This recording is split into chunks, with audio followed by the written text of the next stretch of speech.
You got to know this. We were having a meeting at Democrat headquarters, and this woman burst in the door, and she said, we got to do something about Venezuela. We got to do something for Renee Good. I voted for Trump 3 times. What are we going to do about Renee Good? I said, Shauna, we've already done a vigil for Renee Good, but Shauna is here to tell us about her conversion. Take it away, Shauna.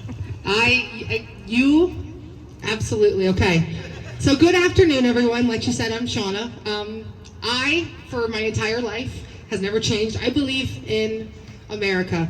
Not the version of America that belongs to one party or to one leader or one movement, but the America that belongs to all of us. That power does not flow down from oligarchs or the elite, but it flows upward from the people. And that is exactly why we are here today, because that simple and radical idea is under attack. I believe in the sovereignty.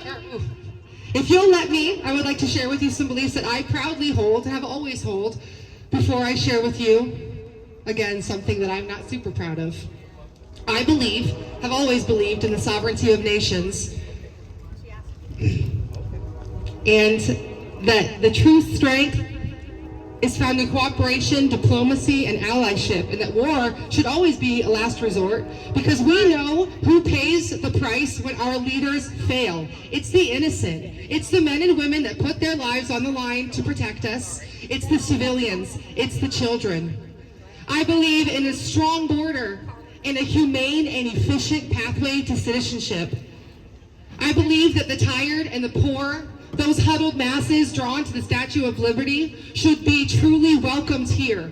Not as talking points, not as threats, not as bargaining chips, but as human beings looking for a better life.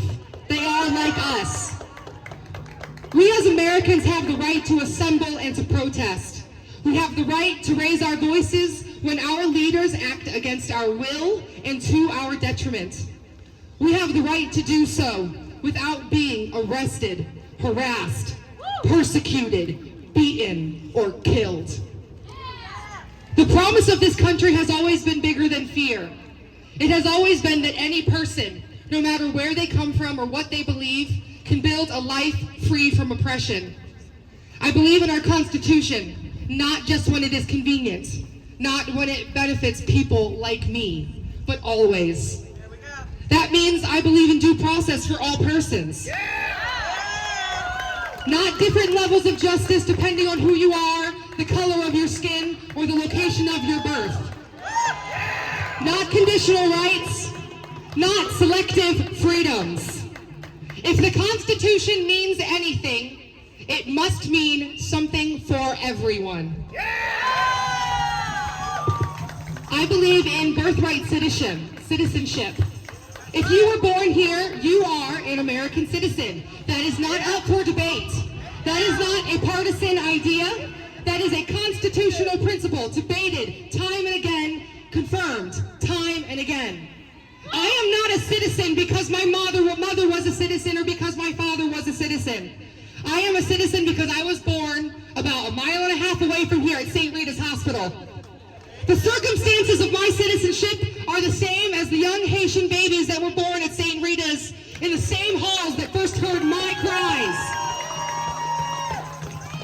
I believe in protecting victims of abuse, of every form. And I believe in holding perpetrators accountable. No matter who they are, no matter how powerful they are, no matter their connections. Because no one is above the law, not in a democracy. And I believe deeply that every human life has value and dignity. That means all people deserve shelter, they deserve food, they deserve water, education, and health care. They do not deserve to be kept in for-profit concentration camps without access to appropriate food, water, health care, education, or legal access. If we call ourselves the greatest country in the world, then we should have the courage to act like it and demand more from our leaders. We should be able to reach across aisles and look for partners. One thing that I heard Tom Tillis say recently is, we are an exceptional country, And because we are exceptional, we demand exceptional leadership. We have fallen short on that. We demand more, and that's why we're here today. These are the beliefs that I have held for years that are core to my morality, of how I live my life, and how I've built my life. I have realized that I have been voting contrary to many of those beliefs for a while. For years, I voted along party lines. I supported candidates like Jim Jordan, boo, Bernie Moreno, John Houston, and Frank LaRose, who gave up our voter information to the federal government.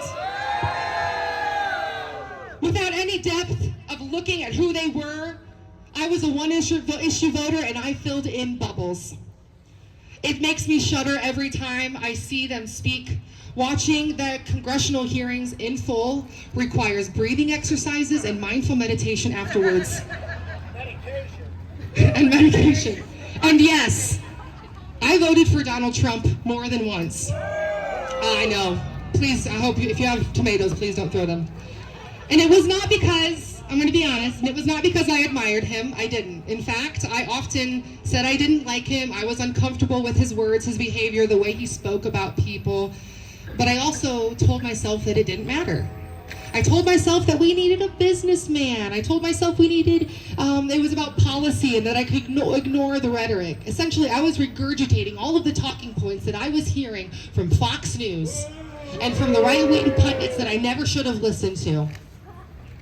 I told myself, and maybe honestly the hardest part of all of that to admit to myself was that I minimized things that I know that I never should have minimized. I looked away from allegations of sexual assaults, from civil convictions of sexual assaults, from harassing and inappropriate behavior that should have demolished my support for him and anyone that supported him in an instant. Because if you can support that, if you can overlook that, you can overlook the atrocities that we're doing in other countries right now. It's a slippery, slippery slope, and we're on it. But that's on me. There's no excuses. There's no deflection. That's just the truth. I made mistakes. I checked out for years. I checked out so hard and floated with the current all the way through an insurrection and the 2024 election. That is crazy, people.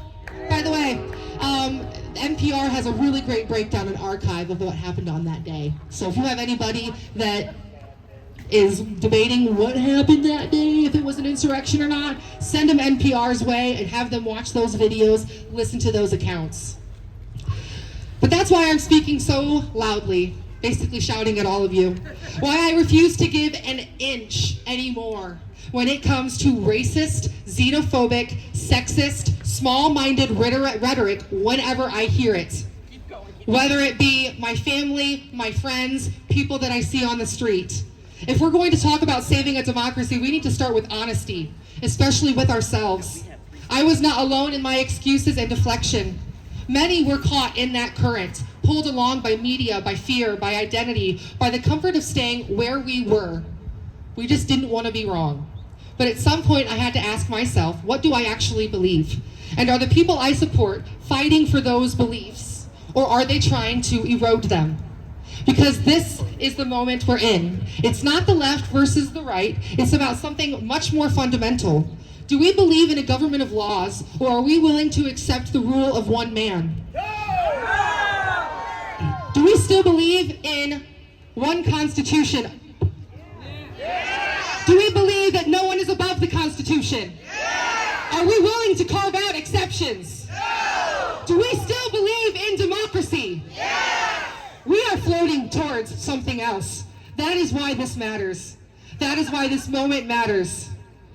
We gather here not out of anger alone, but out of responsibility, because our democracy is not self-sustaining, and it never has been. It requires constant vigilance, participation, courage. It requires people willing to say that I was wrong, and I'm choosing differently now. And it takes people that are willing to welcome them back into the mind and the world of the sane. During my days, I am a substitute teacher, hopefully making my way towards my own classroom. And weekly, I am fielding questions from students about the world that we live in today.